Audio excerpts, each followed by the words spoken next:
Hi there, it's Nicole from Mama Elephant, and today I have a card showcasing the new Just a Note stamp set and the zipper die. I'm also using the Butterfly Kisses for the butterfly background on this card. The zipper die is incredible because it allows you to create a hidden message panel on the card and this little pull away strip here. It's so easy to do, and it's great for little messages like this. The Just a Note stamp set is made to coordinate perfectly with the zipper die, but you could also incorporate other little messages and things behind that as well. I'm going to start by die cutting this great scalloped rectangle from the All Prettied Up die collection. I'm going to die cut that from some Bristol Smooth cardstock. Then I'm going to take the zipper die, line it up kind of near the bottom here. I am using the magnetic platform, so that's going to help hold my die in place. And I'm going to run that through again. Now this isn't actually going to cut out that zipper part, but it's going to create these perforated little dashed lines so that if you pull it up right there, you can see, and you give it a nice tug, it's going to just kind of pull along that little zipper. So now that I have my die lines cut, I am going to take the Just a Note large script greeting from the Just a Note stamp set and stamp it kind of in the center, just above and slightly overlapping that zipper on my panel using a nice black ink here, and I'm using something that's not going to bleed. I'm going to stamp that one on top of another using my Misty. Get the greeting nice and dark. You can see it slightly overlaps there. And then I'm going to take butterflies from the Butterfly Kisses stamp set, and I'm stamping those with Versamark ink and sprinkling on clear embossing powder. The clear embossing powder is going to be the important part here because you don't want any of the embossing powder to cover up your greeting, that Just a Note greeting.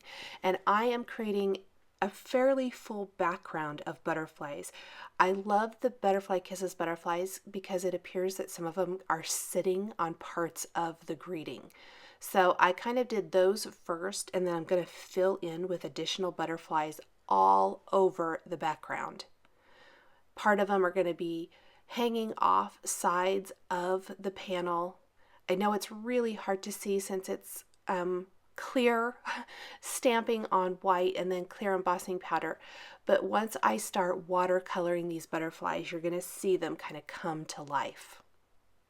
I'm going to fill in just a couple more areas here.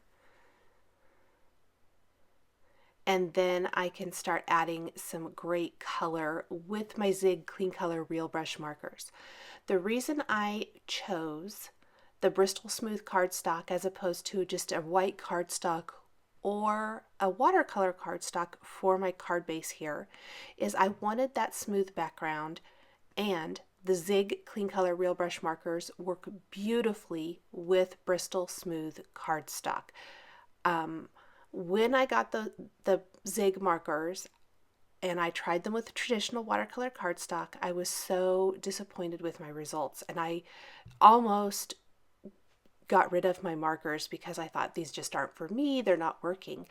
And someone had suggested trying the Bristol Smooth cardstock, and as soon as I did, I fell in love with my Zig markers.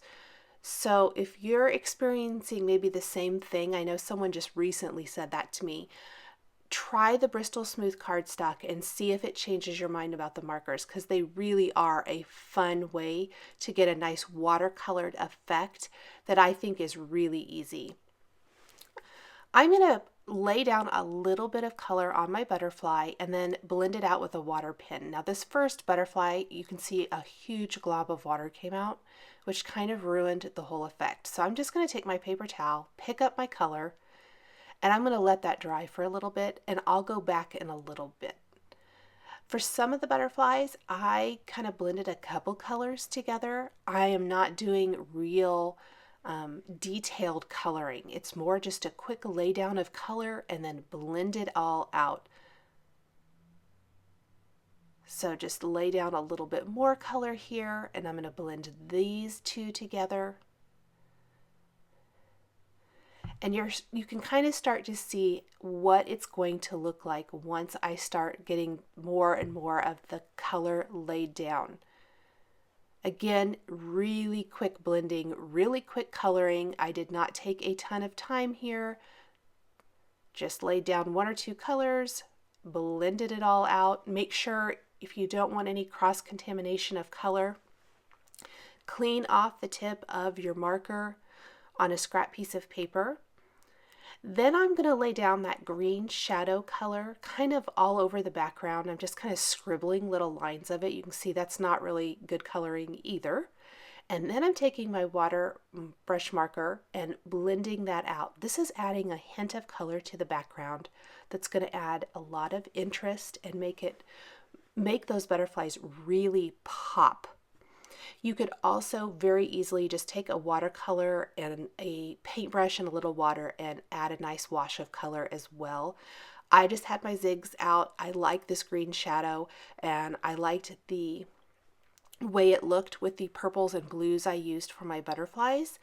So I went ahead and kept this, but you definitely could easily use any kind of watercolor wash to color in your background. So once I have all of this colored and blended out, I was kind of in not a hurry per se, but I wanted to get on with getting my zipper panel made.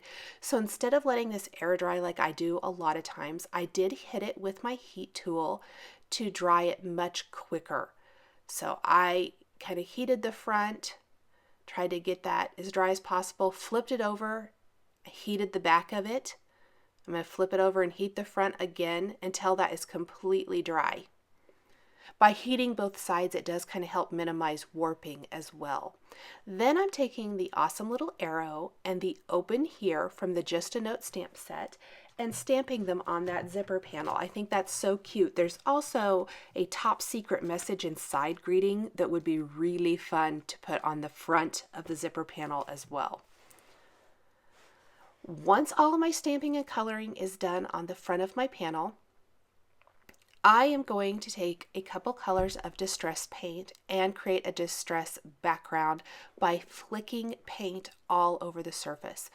So I've got some brushed pewter here, and then I'm going to take some picket fence, so silver and white, and add all of these distress droplets all over the background panel of my card. Once this is done, I did let this completely sit and air dry, which worked great because I needed to create a second card. For purposes of showing this video, you don't want to pull that pull tab until you want the recipient to do that. But for the video, I wanted you to be able to see what it was going to look like. So I actually created two of these. So while this one was drying, I did create the second card front. I'm going to just set this aside once I get those picket fence little dots everywhere. Once the paint is dry, I did die cut additional panels from some blue violet cardstock from Simon Says Stamp. And then I'm using the little zipper as a die. I'm just slightly moving it and creating little pencil marks so I know exactly where to stamp my inside greeting. You could do the inside any color you wanted, but I wanted a nice contrast, so I chose a dark cardstock. And I'm using the greeting that says, "Wishing you another year of joy and laughter" for a birthday greeting card, and stamping that greeting kind of in the center there with Versamark ink. And I'll heat emboss with white embossing powder. I really wanted my greeting to show up against that dark cardstock, so I chose to emboss it. And I think that the contrast of that dark purple cardstock, which complements the butterflies, will really show up when you pull that pull tab. So once I have my embossing powder in place, I'm just going to heat set my greeting here. And I'll heat both sides of this panel as well to keep it as flat as possible.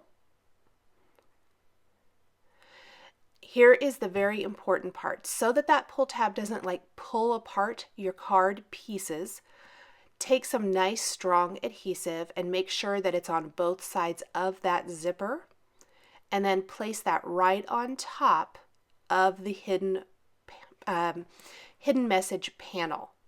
So now I'm going to show you on this one.